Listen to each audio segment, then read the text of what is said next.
Thank you for joining me back here on the last segment of the show, wrapping it all up with more Dallas Cowboys talk, a very popular topic, as is every offseason, it seems like.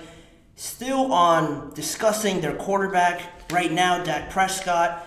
He's on the last year of his deal, and he is set to be a free agent in 2025, so the discussion has been around when are the Cowboys going to extend him. They gave him a new contract a few years ago. It was a 4-year, $160 million deal in 2021. Now he's on the last few years of that, and everyone's trying to figure out how to make the Cowboys better, continue their success going forward. No one is thinking that that can happen without Dak Prescott. As bad as people would like to clown on them for being bad in the playoffs, and Dak has a 2-5 record in the playoffs, you can't really argue the point that they're going to get better by just letting Dak Prescott walk if they don't have a compatible, ready option on their team already. That isn't logical to say, but for the Cowboys, they haven't really had any talks thus far about an extension for him. And a few days ago, Ian Rappaport tweeted that he said that the Cowboys and quarterback Dak Prescott have a mutual understanding of his contract situation, sources say, with no offers from Dallas despite being in a contract year, no indication a deal is coming. He also replied to that tweet and he said it clears the path for Dak Prescott to test free agency in 2025. And just earlier today, when I saw more people talk about it on the Pat McAfee show, Adam Schefter gave his insight on it, and he said if he leaves after this year, the dead money cap charge will be $95 million that they'll have to spread out. You know, if you thought Russell Wilson's was bad, $95 million in dead cap money would be the record and would just really kill any sort of talk about playoffs and getting better, performing in the regular season and trying to perform in the playoffs. If you have that, and no quarterback, I don't know where you look to try and improve after that. Schefter also said that there wouldn't be a shortage of suitors for Dak Prescott either. He said it's even harder for Dak. It would make it even harder for the Cowboys to re-sign him next year if they're reluctant to do anything this year, like Ian Rappaport also reported. And with that being said, he likened it to the situation we've seen already in this free agency with Kirk Cousins. He would be the Kirk Cousins essentially of next year's free agency period. A lot of teams would be looking to add him. And to all the reports coming out, the Cowboys, very un-Cowboys-like, responded to this pretty publicly through their website employee, Nick Harris. And he replied to Rappaport's tweet. He said, per the team, Dak Prescott and the Cowboys have had extension discussions, but it isn't of a pressurized situation for either of them at this point. So more of the same of what Jerry Jones and Stephen Jones have been saying recently as well. They've acknowledged that Dak and them, it would be beneficial to engage in these talks and have these conversations, which they have, but again, they keep stressing that they don't really see it as a must-do right now. And it's contrasting, again, with this whole thing of being all in and being all in and locked and loaded on the season, another term he used as well. Jerry Jones said, "We are who we are, locked and loaded for this year."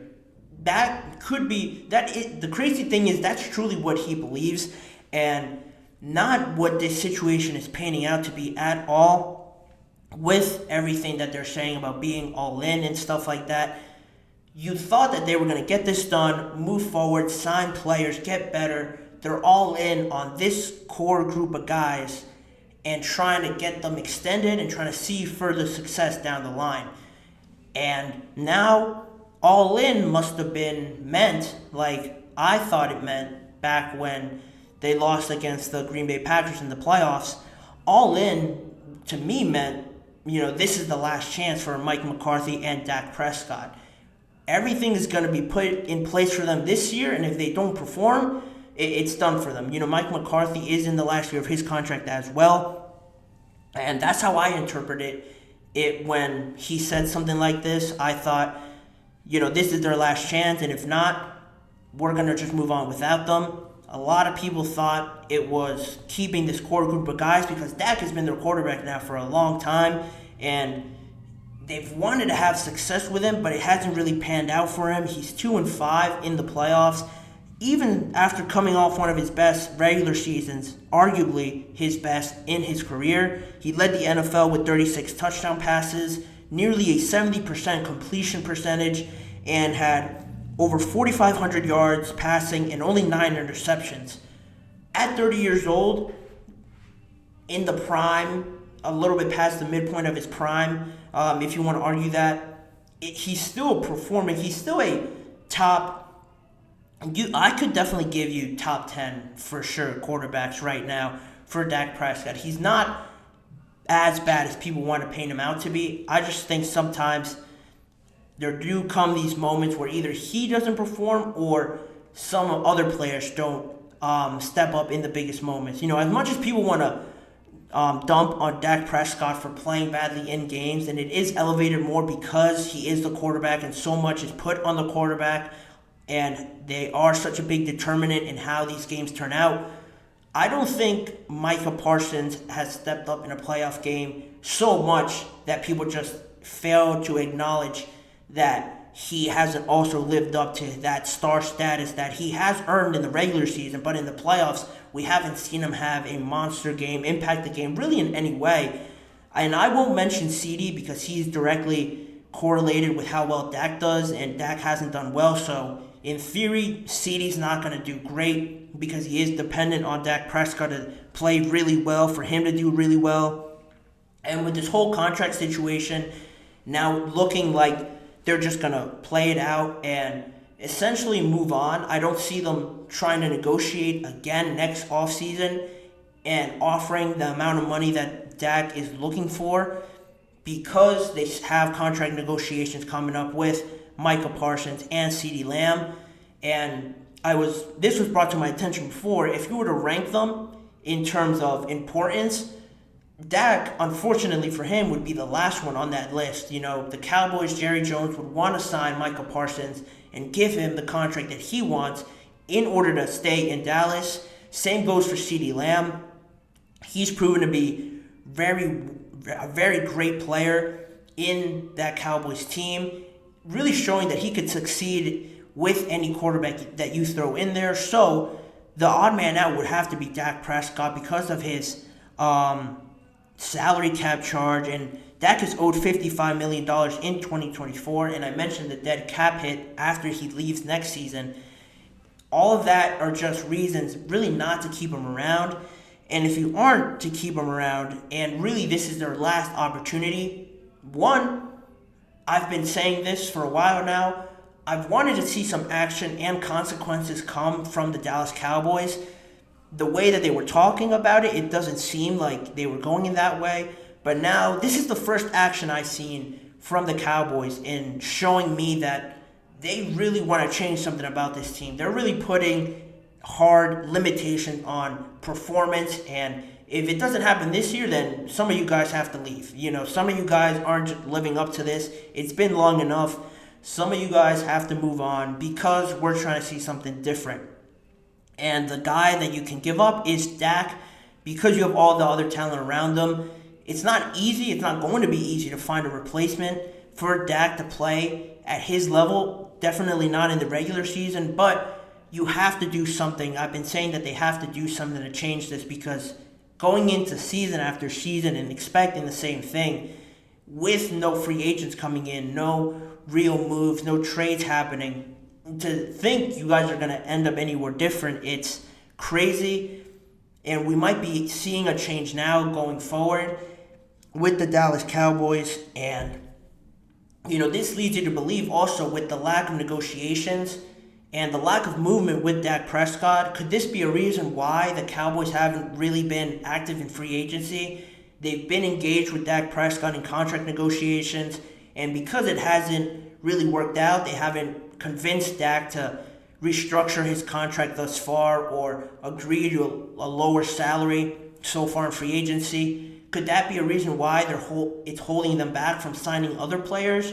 You don't know, but you can speculate and sort of connect the dots there.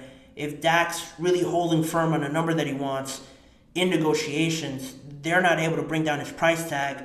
They can't have more money to sign these other free agents because of that.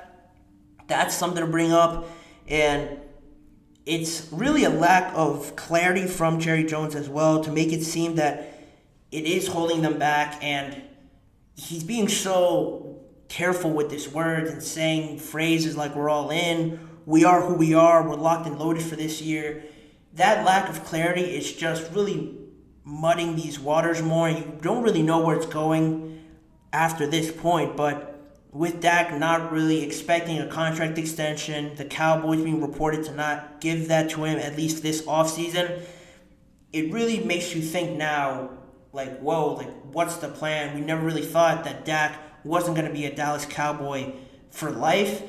And what's funny about this is, when I thought about this is, with Dak and Brock Purdy is also due. He's eligible for a contract extension next offseason. I thought it would be the funniest thing ever if next season, or 2 seasons actually, really, when Brock Purdy is a free agent and Dak is also a free agent, wouldn't it be crazy that they just switch teams and Dak goes to the 49ers and Brock Purdy is signed with the Dallas Cowboys? I thought that just popped into my head a few hours ago, and I thought, like, that would be the craziest thing to see because of the connection that those two teams have had and just how weird it would just be to see them switch teams like that. But it's nothing short of what the NFL can provide you at times. And now with Dak Prescott really being on this hot seat, I guess you could say, same with Mike McCarthy, where does that affect him going into this season? With no contract extension, does that affect how he views this team? How much effort does he want to put in? I shouldn't say effort because Dak hasn't shown to be that kind of person to not try, but how it does affect a person in some way when your team is reluctant to give you this contract that you think you're valued at, for them to not give it to you right away, especially playing the quarterback position. He's obviously knows how the record looks and how unsuccessful they've been in the playoffs, but it does hit you a little bit harder, I would think, when basically your team is saying that they don't value you as you value yourself, your play thus far. He is a good quarterback, so that will, I think, have some effect on something that has to affect Dak Prescott in some way. Maybe his relationship gets a bit toxic with Jerry Jones. I don't think so much his teammate, but with just the organization. That's something to monitor over the course of the season, how that affects them. And actions will be taken. Actions have already begun to have been put into effect. It all just determines now on what's going to happen now, who's going to react wrong, who's going to react and motivate themselves with this to play better. That could also happen. That could go into this year and play even better than he did last year and prove everybody that he deserves this contract. I don't know how that'll turn out because this is still the Cowboys and they haven't given you reason to prove that they can make it past the first or second round of the playoffs. But, that's all on the table. It's a big development now with this reluctancy to give Dak an extension, at least for this offseason, how Ian Rappaport reported it. So that's a big development. We'll see if the Cowboys add anybody else in free agency, but that's how it all stands right now. It looks like the Cowboys and Dak Prescott are drifting further and further away from each other. Heading into this pivotal part of the season with the draft, it's something to monitor for sure as it all develops. But that will do it for me on today's episode. That is all the time I will have. And as always, remember to like, subscribe, and follow the GSMC Chip Shot Football Podcast presented by the GSMC Sports Network. Make sure to also follow us on Facebook, Twitter, Instagram, and TikTok for more of the network's content outside of sports or other sports channels. If you want to see more of me and this content on this show, check out the GSMC Sports Network channel and the Podcast Network channel on YouTube for all other live shows that are fully recorded and are on there if you want to check those out. YouTube shorts that are posted daily, or every weekday I should say, as well as individual segment videos that are on there if you missed a segment or want to go back and rewatch one that you really enjoyed. All those are on there on the channels as well. Tune in every weekday at 6:30 p.m. Eastern Time for more discussions, speculations, and conversations around the NFL with me, Manny Maradiaga, as your host. I want to thank you guys for tuning in, and hopefully I would love to see you guys all tomorrow.